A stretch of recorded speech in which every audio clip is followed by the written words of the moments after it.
Okay. Ullapandula Ramamurthy world teacher YouTube ప్రేక్షకులకి నమస్సుమాంజలు. ఇప్పుడు మనం గురజాడ వెంకట అప్పారావు గారు రచించినటువంటి కన్యక అనేటువంటి దాని గురించి తెలుసుకుంటున్నాం. దైవశక్తి కలిగినటువంటి వాళ్ళందరూ కూడా ఆల్రెడీ తయారయ్యే జన్మిస్తారు.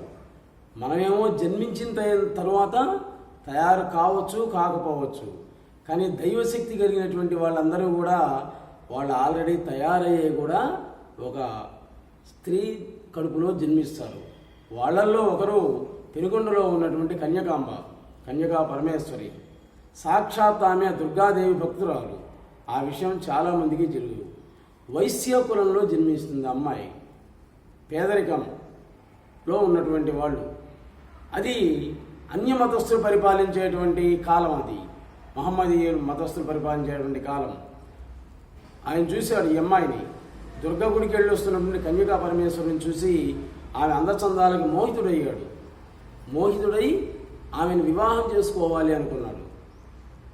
ఆమె వాళ్ళ కుల పెద్దలతో చెప్పింది, వాళ్ళ అమ్మా నాన్న వాళ్ళతో చెప్పింది. ఆయనకేం అర్థం కాలే. పైగా పరమమూర్ఖుడు అయినటువంటి ఆ రాజు చెప్పిందే నిజం కావాలి. ఏ అమ్మాయినైతే కోరుతాడో అమ్మాయి రావాలి. ఆ కాలం అట్లాంటిదన్నమాట ఆ పరిపాలన.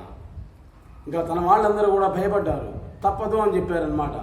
సరే, తెల్లవారిన తర్వాత ఏం జరిగింది అనేటువంటి దాని గురించి గురజాడ అప్పారావు గారు ముత్యాల సరాలులో కన్యకను గురించి ముత్యాల సరాల ఛందస్సుతో తీర్చిదిద్దారు.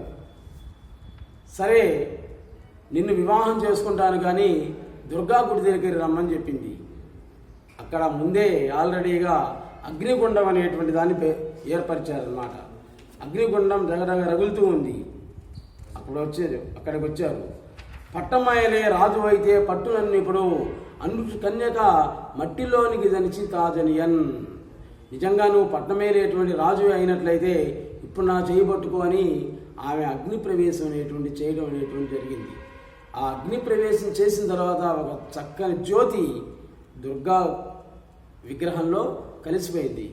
ఇది ఆనాడు పెనుగొండలో ఉన్న ప్రతి ఒక్కరూ కూడా చూసి తరించారు. అటువంటి మహాత్ములు ఎంతోమంది జన్మించారు ఈ లోకంలో.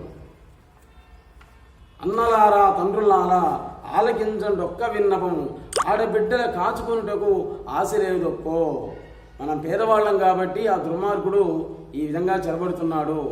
మీలో ఐకమత్యం అనేటువంటిది లేనే లేదా? పట్టమేలే రాజు అయితే రాజునేలే దైవం ఉండడు.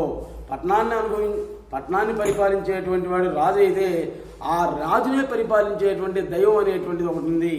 అది వీడిని తప్పనిసరిగా శిక్షిస్తుంది అన్న పెద్దల ధర్మ పద్ధతి మరచి పదవులకై ఆశ చేయక కాసు వీసం కరిగి ఉంటే చాలు అనుకొని వీర్యమెరుగక విద్య నేర్పక బుద్ధి మాలినచో. కాబట్టి బుద్ధి లేనటువంటి పనులన్నీ చేసినట్లయితే కలగవా ఇక్కట్లు మేల్కొని బుద్ధి బలమును బాహుబలమును పెంచి దైవమునందు భారం ఉంచి రాజులలో రాజువై మనుడయ్యా అని ఆ కన్యకాంబ 4 అడుగులు ముందుకు వేసింది. ముందుకు వేసి ఆ అగ్ని ప్రవేశం చేశారు. పట్టపగలే నట్టి వీధిని రట్టజోయే జారచోరులు పట్టిదలచిది నీ ఒక పట్టమేలే రాజువట. నిజంగా నువ్వు రాజు అయితే నా చెయ్యి ఇప్పుడు పట్టుకోమంది అనమాట. భయపడ్డాడు, భయపడి పారిపోయాడు. ఆగమని చెప్పింది, అంతే ఆగిపోయాడు. ఖండకావరమెక్కి నీవు నీ దుండగము తలపెట్టినందుకు ఉండదా ఒక దైవం అంటూ ఉండి ఊరుకున్నా. నీ ఖండకావరం ఎక్కింది, నేను రాజుని బలవంతుణ్ణి అనేటువంటి గర్వం ఏర్పడింది. మాలాంటి పేదవాళ్ళని ఈ విధంగా దోచుకుంటున్నావు కాబట్టి నిన్ను కూడా మమ్మల్ని అన్యాయం చేసినట్లయితే నీవు దైవం చేతిలో నశిస్తావు అని శాపం పెట్టి కులం పెద్దలు కూడిరదుగో. అదిగో మా వైశ్య జాతి వాళ్ళందరూ కూడా, మా కులం పెద్దలందరూ కూడా అక్కడ ఉన్నారు. కులం పెద్దలు కూడిరదుగో అగ్ని సాక్షిగా అగ్ని ఇదిగో. అగ్ని వివాహం చేసుకోవాలనుకున్నావు కదా, అగ్ని ఇక్కడే ఉంది. అగ్ని సాక్షిగా అగ్ని ఇదిగో, కన్ను కోరిన కన్నే ఇదిగో. నువ్వు ఏ స్త్రీని అయితే కోరావో ఆ స్త్రీ ఇక్కడే ఉంది, జాలమేలొక్కో. పట్టమేలే రాజు అయితే పట్టునన్నిప్పుడు అనుచు కన్యక చుట్టుముట్టిన మంటలోనికి చట్టి తాజనియన్. పట్టమేలే రాజు గర్వం మట్టి కలిసెను. కోటపేటలో కూలి నక్కలకు ఆటుపట్టయ్యమరే. ఆ మహమ్మదీయ ప్రభువు యొక్క రాజ్యం మొత్తం కూడా కూలిపోయింది. శత్రురాజులు వచ్చి రాజ్యాన్ని ఆక్రమించారు. ఎక్కడైతే కన్యమానం కాచుకున్నట్టుగా మంట కలిసెనో, అందమైనటువంటి స్త్రీ కన్యకా పరమేశ్వరు యొక్క మానాన్ని దోచాలనుకున్నాడో, అక్కడ ఒక్కటి లేచి సౌధము ఆగిసమపు కొడిగై పట్టమేలే రాజు పోయెను. ఆ మత ఛాందస్సు అనేటువంటి వాడు నశించాడు. పట్టి కలిసిన కోటపేటలో ఆ కోటపేటలన్నీ కూడా మట్టిలో కలిసిపోయాయి. పద్యం పట్టి నిలిచెను, కీర్తులు అపకీర్తులు. కన్యకా పరమేశ్వరి యొక్క కీర్తి, ఆ మత ఛాందస్సు రాజు యొక్క అపకీర్తి అనేటువంటివి సూర్యచంద్రులు ఉన్నంత వరకు, సముద్రాలలో నీరున్నంత వరకు కూడా నిలిచే ఉంటుంది అని భగవాన్ వివరించి చెప్పారు. Please subscribe our channel world teacher ఉల్లాపంతో రామమూర్తి.